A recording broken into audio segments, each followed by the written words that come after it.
ẹ̀yin tèmi báwo ni o ṣe wà lẹ́lẹ́lẹ́lẹ́lẹ́lẹ́lẹ́lẹ́ ṣe wà ẹ káàbọ̀ Alase ló ń kí yín pé ṣé dáadáa ni mo bá yín. Nǹkan tí mo mú wá fún yín ò pọ̀ rárá lénìí, ọbẹ̀ tí ẹ mọ̀ nípa ẹ̀ ni, àmọ́ twist Alase yẹn gangan ẹ̀wọ̀n kẹ́ máa ti ń dúró dè, òun ni máa fi ràn yín lénìí. Ẹ̀fọ́ rírò, ẹ má jẹ́ kí n delay yín jù, sharp ẹ jẹ́ kí n fi àwọn èròjà mi kí n fi ràn yín. Ó yá, onions lélẹ̀ yìí tá à ń pè ní àlùbọ́sà. Tó bá ti mọ̀ mí dáadáa mọ̀ pé mo like àlùbọ́sà, àti pé kò ń ṣe pé èmi àlùbọ́sà ó ní nǹkan tó ń ṣe lára dáadáa. Pọ̀nmọ́ lélẹ̀ yìí tá à ń pè ní cow skin, àti fọ̀ dáadáa ìtìrí ó ti mọ́ tónítóní. Atare, rodo àti tomato. Èmi ò kí ń like kí n máa fi tàtàṣé púpọ̀ or kí n má máa fi tàtàṣé rárá sí ata ẹ̀fọ́ rírò, because ata ẹ̀fọ́ ó yẹ kó ta, kó ta yẹ́rìyẹ́rì. Tomato náà ẹ̀gbọ́n kò ní pọ̀, ẹ̀rí wọn bá ti máa rọra lọ. Òun lélẹ́yìí àwọn èròjà ẹ̀dọ̀, ṣàkì, ìyábọ̀dí, just name it, gbogbo nǹkan ní ẹran orí yín aṣáára ṣe ní wọ̀ntúnwọ̀nsì. But you can do any protein of your choice. Tẹ́ ẹ bá fẹ́ ilé ẹ lè ṣe, ẹ lè lo nǹkan míì. Irú lélẹ́yìí kò sí ẹ̀fọ́ rírò láìsí irú, of course. Epo lélẹ́yìí kì í fòróró sẹ́fọ́ rírò, of course. Then adùn ọbẹ̀ lélẹ́yìí ìsebẹ̀rẹ̀, Ọlọ́run á jẹ́ kí gbogbo ayé tiwa náà kó níyọ̀. Edé pupa, àwọn edé lójú yọbọ yìí ní a máa lò. Then edé wíwẹ́, white edé, a máa lò náà ni.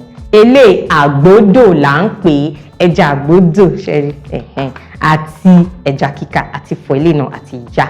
Ọba gbogbo oúnjẹ, of course tàbá ti ṣe gbogbo eléyìí kí la pè á ní ẹ̀fọ́ rírò, bẹ́ẹ̀ ni. Then ẹ̀fọ́ lélẹ́yìí, ṣọkọ lélẹ́yìí o, tẹ́ bá ní kẹsàn ṣọkọ lé ń pe eléyìí. Tẹ́ bá ti dọ́jà ní ẹ fẹ́ ra ẹ̀fọ́ ṣọkọ, ẹ̀fọ́ rírò ṣọkọ ló máa ń dùn jù náà. Any leaf lẹ lè lò, ẹ lè lo spinach, ẹ lè lo green, ó dà pé green náà ló ń pè ní spinach, tẹ̀tẹ̀ làwa Yorùbá ń pè. Àwọn míì gan máa ń fi úgú ṣe, but tẹ́ bá fẹ́ mọ flavour ẹ̀ dáadáa kó dùn dáadáa, ṣọkọ ni mẹ́, èmi mo sọ bẹ́ẹ̀. Alase, ẹ jẹ́ ká bẹ̀rẹ̀ lóní pẹ̀rẹ̀ o.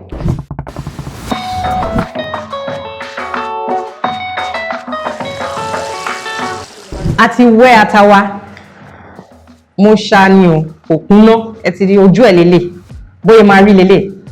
Nǹkan tí mo fi síbẹ̀ ni tomato, rodo àti àlùbọ́sà. That's tomato, Scotch Bonnet Pepper ló ń pè rodo, then onions ni àlùbọ́sà. So bó ṣe rí lélẹ̀, awẹ ni, mo máa bọ̀. Ó máa ń dákẹ́ bọ ata ẹ̀fọ́ yín sórí, ó ní taste kan tó máa ń fún. So òun ń bọ̀ lọ́wọ́ báyìí, mò ń bọ̀ lọ́wọ́. So nǹkan tá máa ṣe next ni pé mo ti fọ ẹran yìí dáadáa, gbogbo àwọn nǹkan ní ẹran tá fẹ́ lò mo ti fọ dáadáa. So a fẹ́ bọ̀.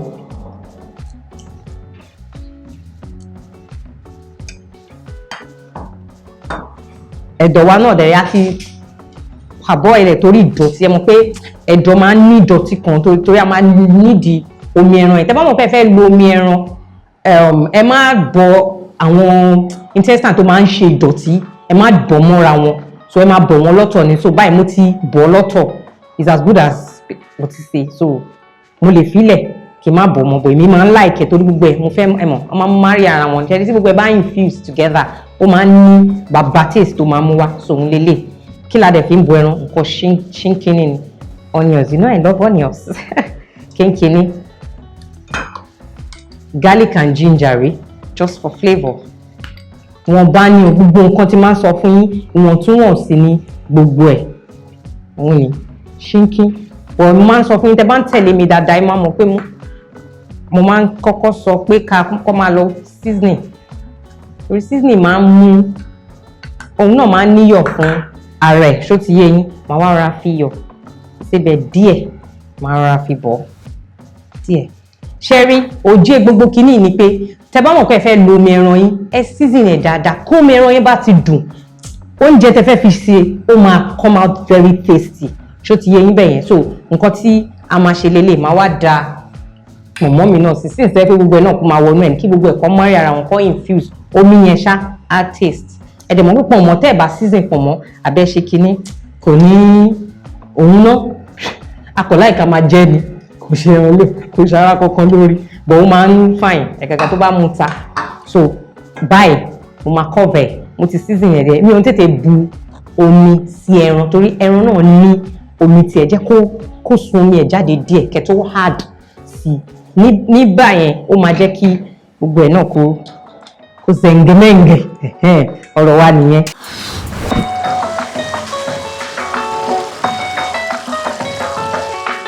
Kí n tó lọ bá ṣe máa gé ẹ̀fọ́ yìí, mo fẹ́ yẹ kí edé tí mo sọ lẹ́ẹ̀kan, edé pupa òun rèé. Ní ṣe báyìí o, ṣe rí ẹ̀rọ orí ẹ̀ ó máa ń gúnyàn, ṣe gbogbo ọwọ́ ẹ̀ báyìí ẹ máa ní láti gé àti télẹ̀ báyìí.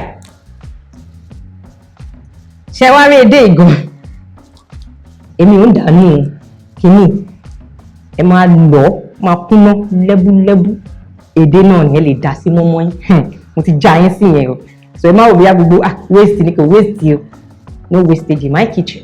Mo máa ń sọ fún yín, ṣe ẹni bóyá mọ́ báyìí la ṣe fẹ́ achieve edé pupa wa nínú ẹ̀fọ́, so that tá bá ń jẹ kò ní gún wa, kò ní ṣá wa lẹ́nu gbogbo ẹ̀ báyìí, ẹ ti rí bẹ́ẹ̀ ni bá ṣe máa ṣe fún gbogbo ẹ̀ náà nìyẹn. So kí má gbà wá lásìkò bá ṣe máa ń gé edé náà nìyẹn. Now ẹ jẹ́ kí n kọ́ yín bá ṣe máa gé ẹ̀fọ́. Ṣé rí ẹ̀fọ́, àwọn mìíràn láì kíní máa àti fọ́ dáadáa torí ẹ̀fọ́ ó bàjẹ́, torí ẹ̀fọ́ bá ń pàkúta oúnjẹ yìí ò ní kọ́ máa wẹ̀, ẹ máa ń kí ló dé, ẹ máa fọ́ dáadáa. Ṣóyè yín, gbogbo ẹ̀ náà ó ṣara lóore ni, kò máa pọ̀ jù náà, kò ní pé kéèyàn máa gé ẹ̀fọ́ máa gbá igi là ń jẹ ni, kò sẹ́fọ́ ni. Ṣóyè yín, ṣé ti bí mo ṣe rọra ń gé, kò tóbi jù, kò kéré jù, unlike ugu tá máa ṣe wúníwúní. Ní báyìí mo ti gé ẹ̀fọ́ tán, ẹ ti rí, mo ti wá ṣàn torí iyẹ̀pẹ̀ máa ń pọ̀ nínú ẹ̀fọ́, so mo kọ́kọ́ fi omi tútù mo fi fọ̀ díẹ̀, so that gbogbo ẹ ti rí omi yẹn ó máa mọ́, irú omi tẹ́ fẹ́ òun lélẹ̀ kó mọ́. Ẹ̀fọ́ yìí sì mo ti wà sóṣọ pé kò sí ẹni tó máa jẹ́ tó máa gbé yín lékùúta àti fọ̀ tónítóní. Ẹ jẹ́ ká wo ẹran wa, ó ti sun omi jáde, ṣe mọ̀ pé ẹran mi ò ṣe rí omi ó ti wà ń bẹ, ibẹ̀ mi sì add omi sí, omi wà ń bẹ, so máa wá add omi mọ́ torí mo máa nídìí nǹkan tá à ń pè ní meat stock, omi ẹran yẹn. Ṣẹ̀tìrì ọ̀nba náà ni, nígbà tó jẹ́ pé díndín náà ni ẹ̀fọ́, omi wọn bá la máa fi tì tíntínní, so a máa wá yíná sí. Ẹ dẹ̀ máa try láti máa ṣe ẹran yín kó rọ̀ torí ẹ mọ̀ pé kò ń ṣe gbogbo wa náà la ní eyín yẹn dáadáa. So àgbódò tí mo fi ràn yín lẹ́ẹ̀kan òun lélẹ̀ àti ṣí ara ẹ̀, tẹ́ bá ti ra àgbódò ẹ rí pé ara ẹ̀ ní ìdára yẹn máa ṣí, ẹ máa ya gbogbo ẹja náà ẹ̀, á yọ gbogbo egungun tó wà ń bẹ̀ tó ti yé yín, so gbogbo ẹ̀ láti ṣe yìí. Èyí ni bí tó dàtẹ́ bá ń jẹ́ ẹ̀ ní máa bá egungun pàdé. So wow, ẹran wa ti jiná, mi ní láti add omi sí gan, ẹ ti rí ẹran wa ti ṣe kí ni, ó ti jiná báyìí. Then ata, mo ti pa náà di ata, ṣe rí ó ti sè, ó ti thick, so nǹkan ta fẹ́ lélẹ̀. Ata tẹ́ ẹ̀ bá bọ̀ dáadáa, kò ń ṣe pé kò ní fine but kò ní taste yẹn. Ní báyìí a ti fẹ́ wa ẹran wa.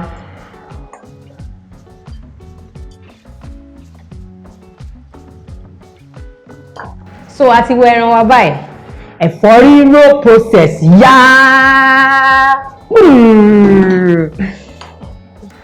Nǹkan tó máa ń kọ́kọ́ wọnú ẹ̀fọ́ rírò yín òun ni epo. Ọmọ Yorùbá ni èmi láìkí máa jẹ epo, ẹni tó bá láìkí epo díẹ̀ náà ni o, kò ṣe pé kí ẹ̀fọ́ wa máa ṣe ṣìrìn, képo máa ṣe yìnrìn lójú ẹ̀fọ́, ẹ ti rí.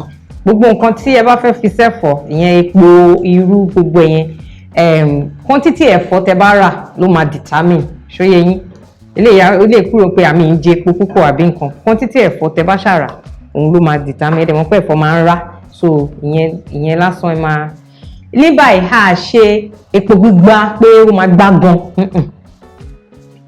a kò máa ṣe kinní ni.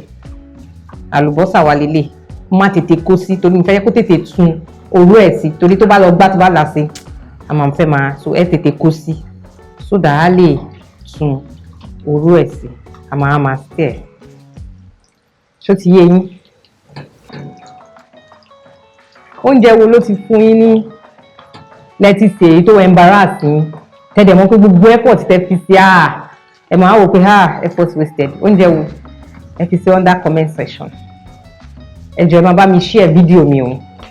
Àlùbọ́sà yẹn ti ṣe kíni. Ní báyìí a máa fi irú. Kò sí ẹ̀fọ́ rírò láìsí irú o. Ẹ ti rí.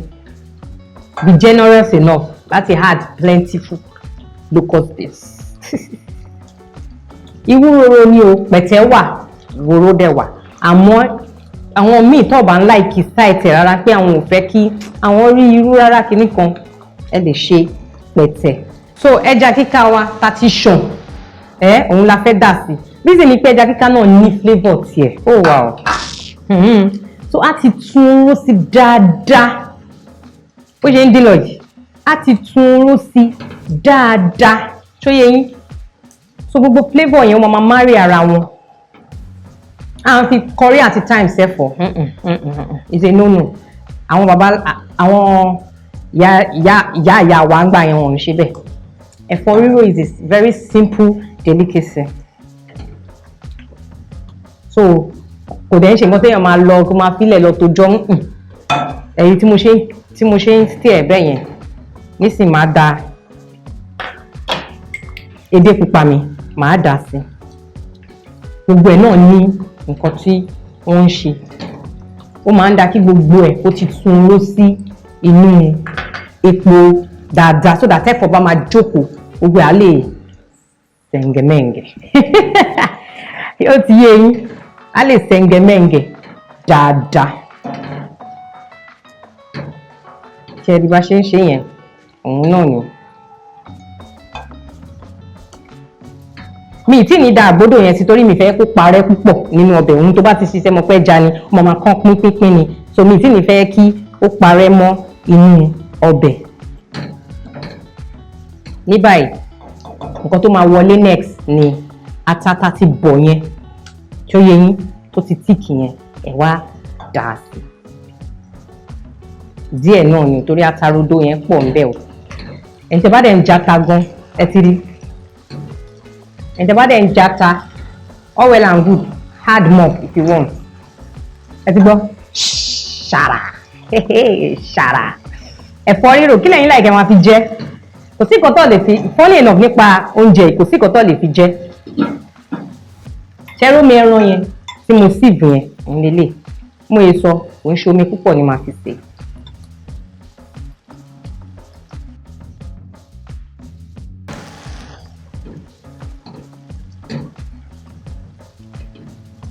Ṣé ti rí? Torí ẹ̀fọ́ náà máa ń sun omi jáde lára ẹ̀ ẹ̀dẹ̀ nífẹ̀ẹ́ pé tẹ bá ti wá sí ẹ̀fọ́ tán omi á gbọ́tọ̀ epo á pọ̀tọ̀ gbogbo ẹ̀ gbọ́dọ̀ marry ara wọn dáadáa. So a máa wá dín ọbẹ̀ ẹ̀jọ̀ tẹ́tẹ̀ tó da ẹ̀fọ́ sí ọbẹ̀ yìí. So ẹ gbàgbé ẹ lè fi jẹ white rice gan pàápàá àbí tẹ bá fẹ́ jẹ Nigerian local rice yẹn.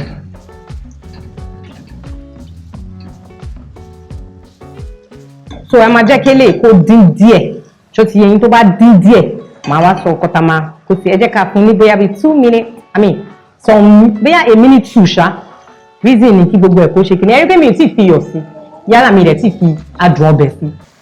Ata igan lásán ẹ lè fi jẹ white rice. Ata igan lásán a lè ṣan ọ̀rẹ́ sí sí. Ẹ má wọrí màá kọ́ yín lóúnjẹ yẹn later. Ṣé ti rí báyìí?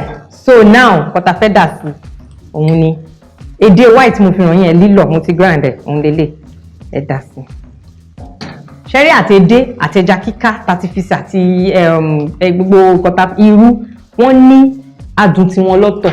So ẹ máa watch bá ṣe máa fi adùn ọbẹ̀ àti ìsebẹ̀ sí. Àti pé ẹ̀fọ́ ní nǹkan kan ó máa ń tètè gba iyọ̀ sára. Tẹ bá ṣe tán sí tẹ bá tẹ̀sẹ̀ pé kíní tẹ bá ṣọ́ra tó bá tutù lẹ máa mọ̀ pé nǹkan tí mo ṣe yìí wẹ́tẹ̀ ni.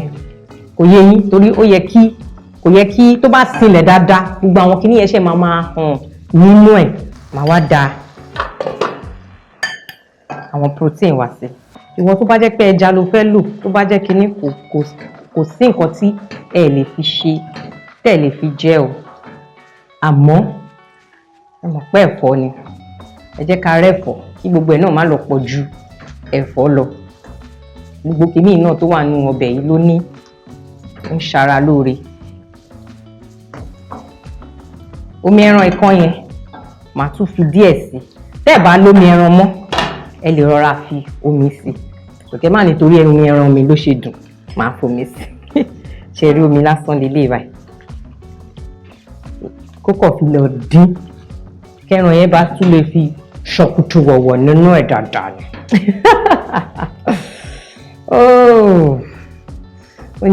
Oúnjẹ tó dáa Ọlọ́run máa ń wù mí gan. Inú mi máa ń dùn tí bá ń jẹ oúnjẹ. So nísìn máa da ẹja yẹn àgbódò yẹn máa dà sí. Èmi like àgbódò máa rájù. Àwa kó gbogbo ẹ̀ sí.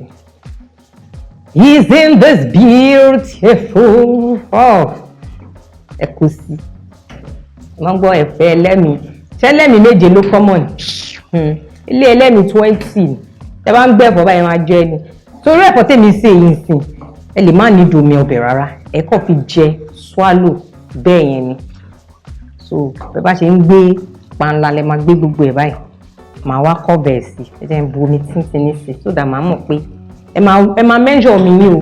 A mọ̀ pé àwọn bàbá wa àti ìyá wa ní kitchen. Africans a máa ń lo ọpọlọ la máa fi ń wọn nǹkan sí. Àfi tí àwọn ancestors wa ní ó ti tó nǹkan tó bu yẹn ó ti pọ̀jù àwọn oníṣe báyìí a ṣe ń kọ́ ni ó yẹ yín náà. So but ọpọlọ la máa fi ń wọ̀n. Ó dẹ̀ ń jẹ fún wa bó ṣe ń jẹ fáwọn ìyá wa. Ẹ jẹ́ sáré clear bíbà ká wá wò later.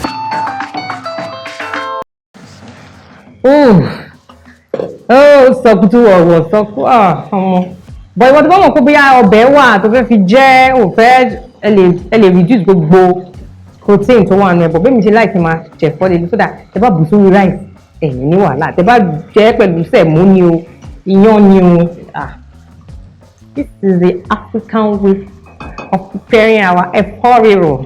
So nísìnyí ẹ̀fọ́ ìlélẹ̀ mo sọ fún yín mo ti fọ̀ dáadáa lẹ́ẹ̀kan mo ti fọ̀ ẹlòmíì máa ń fi wọ́n máa ń kọ́kọ́ sè é tó bá jẹ́ large quantity ni ẹ máa kọ́kọ́ dà sórí iná so that a lè ẹ mọ̀ bí àwọn ẹni tó máa àwọn olópò yẹn wọ́n máa sè wọ́n máa wà straight because tẹ bá ṣe jẹ́ kó pẹ́ jù ní omi gbóná ó ti rọ̀ ó máa ṣe pẹ̀tẹ̀pẹ̀tẹ̀ ní omi ẹ mọ̀ pé vegetable ni kò gbọ́dọ̀ rọ̀ bẹ́ẹ̀ yẹn so and mo máa advice ẹ má máa fi ẹ̀fọ́ yíyọ yẹn ò ní pé kí iyẹ̀pẹ̀ jáde ń bẹ̀ o yálà wọn máa kó bá sí nínú ó máa ń gbayọ̀ sára gan tẹ bá ṣe lè ṣe báyìí ìwò ó máa ń gbayọ̀ sára gan tẹ́tírí.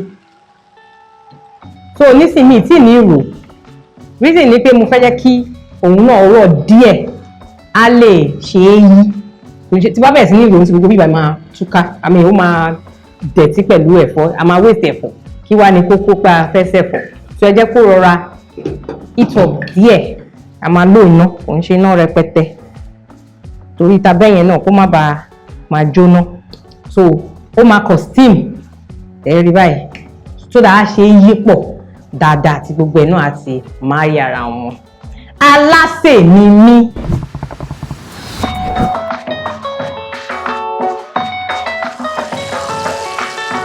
Alase ni mí ẹ máa sọ fún mi ní gbogbo comment section yìí o pé mo ṣe nǹkan tó kọ́ mi báyìí mo dẹ̀ bá bẹ́ẹ̀ so that a mọ̀ pé yes with that you are giving me ìwúrí láti máa wá sí ilé ìdáná mi láti wá máa kọ́ yín tẹ́ bá ń ṣe ní step by step tí mo ṣe ń kọ́ yín ẹ̀ ní kíní ìwọ tó bá ti ń follow máa mọ̀ pé mi ò ń ṣe ní à ń da gbogbo ẹ̀ pọ̀ gbogbo ẹ̀ èròjà kọ́ ló ń jẹ́ kọ́ bẹ̀ dùn ìwọ̀ntúnwọ̀nsì náà ní gbogbo ẹ̀ ṣe ti rí báyìí sìn pé ó ti ń steam cover pot yẹn ó ti ṣe kíni so tó bá ṣe díẹ̀ sìn a máa ṣe. I'm waiting.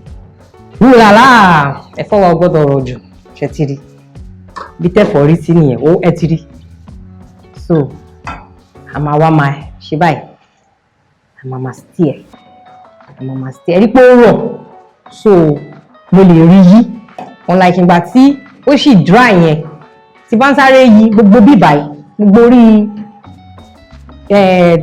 gáàsì yìí ló máa kún fún ẹ̀fọ́ oúnjẹ tó dára ó dá gan-an àgàgà tó bá pè wọ́n fúnra rẹ̀ ló mọ̀ọ́mọ̀ ló dìídì lọ sọ́jà tó dẹ̀ prepare ó máa ń ní bó ṣe máa ń rí lára.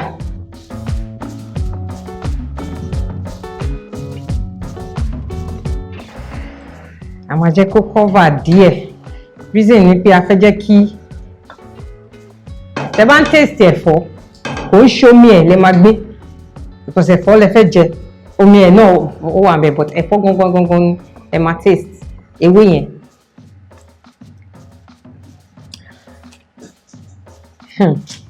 Ẹ yá mi ní ọ̀rọ̀ kan, ọ̀rọ̀ yẹn náà ló ń pè ní pé ọmọ tán.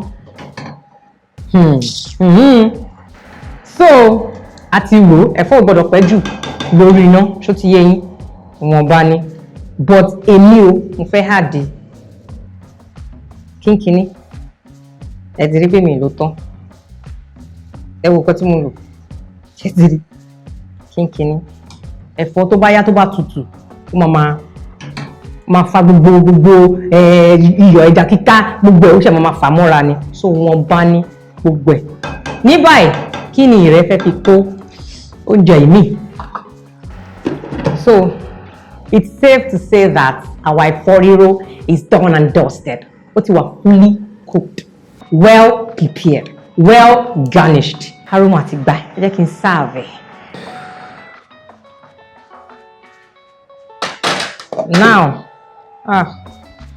mo sọ fún yín lẹ́ẹ̀kan tẹ́ bá wò wí ẹlòmíì máa ní epo tó ń bẹ̀ ìwọ̀nba náà ní gbogbo ẹ̀ bọ̀ ilé ti tó èmi báyìí. Ẹ rí tẹ́ bá ṣe ń gbé báyìí ẹ ń gbé àwọn gallop hold up yẹn sí ni part of the country tí mo wà á máa ń ní hold up gan so kò léèwọ̀ tí oúnjẹ wa náà bá ní hold up tó ń ṣara lóore tó dẹ̀ wà meaningful. Ṣé wọn fi lásán ẹ lè jẹ́ kínní tẹ wá fomi tútù sí ó máa yó yín dáadáa àgàgà yín tẹ́ ẹ bá ń ṣe fit farm lásán kẹkọọ ra búra ìsín kínní àbí kẹ jẹ lásán gan ń ṣara lóore bàjẹ́. Ẹ̀fọ́ wa nìyẹn. Ṣó look appealing? Yes or no? Answer me. Má jẹ́ o fẹ́ jẹ kí n tó lọ gbo sẹ̀mó sí sẹ̀mó lè máa fi lo tèmi sẹ̀mó bọ̀ mo lè jẹ lásán láti fi mọ̀ pé yes.